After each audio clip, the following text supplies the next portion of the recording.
नमस्कार. ठरलं तर मग या मालिकेच्या आजच्या भागात आपल्याला पाहायला मिळेल की अर्जुन अद्वैतला सांगतो की तू सगळं चेक कर. अद्वैत म्हणतो हॉलमार्क तर आमचंच आहे.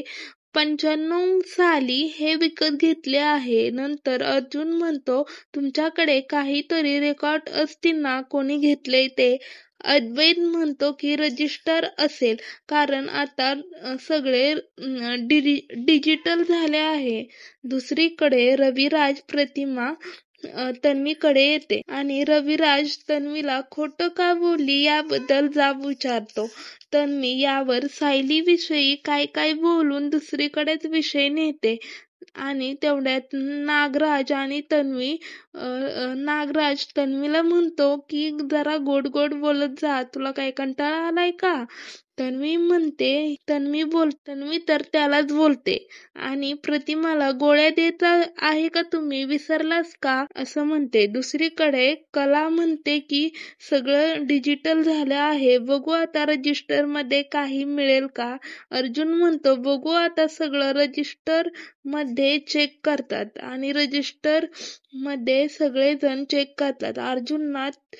अर्जुन म्हणतो हेच असेल यशचा तुकडा आहे असे कळते, त्यांना खूप मदत होणार आहे असे अद्वैतला अर्जुन म्हणतो. रजिस्टर मध्ये नाव असतं ते म्हणजे कालिंदी महाडिक. ही कोण आहे? अर्जुन म्हणतो.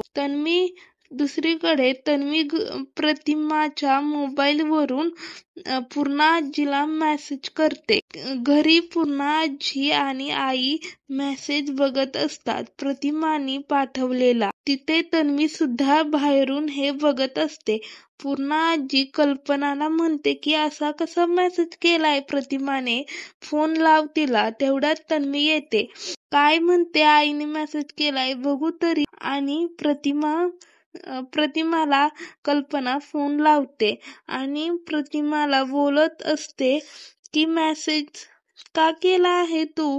प्रतिमा म्हणते की मी नाही मेसेज कसला केला. तेवढ्यात रविराज प्रतिमा जवळ आणि प्रतिमा हे सगळं रविराजला सांगते.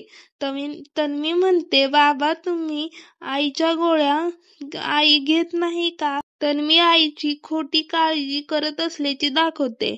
दुसरीकडे अर्जुन सायली घरी येऊन रूम मध्ये चैतन्यला भेटतात. रात्री अर्जुन म्हणतो की सोन्याचा तुकडा नक्की साक्षीचाच आहे. सायली म्हणते साक्षीने नाही विकत घेतला. अर्जुन म्हणतो चांदीकडून त्या बाईने हा पेंडंट विकत घेतला आहे. सायली म्हणते तो तिने साक्षीला भेट दिला असेल. तसं असेल तर बाईचा आणि साक्षीचा काय संबंध असेल? चैतन्य म्हणतो काही ना काही दोघीचा संबंध असेल ना, कोणी उगाच सोन्याचं पेंडंट गिफ्ट करेल.